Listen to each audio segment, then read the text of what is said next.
ফেলে দিলাম।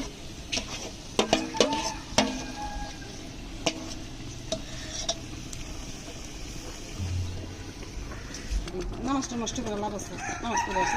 এখন তো হয়ে গেছে, আর কি মাংস দিলে তো শেষ। হ্যাঁ, কষান লাগবে, কষান হলে তারপর মাংস দিয়ে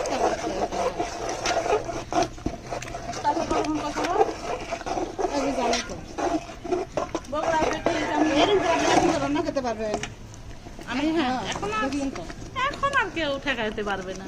এখন আমি রান্না করবো পিকনিকে, আর আপনারা শুধু দেখুন।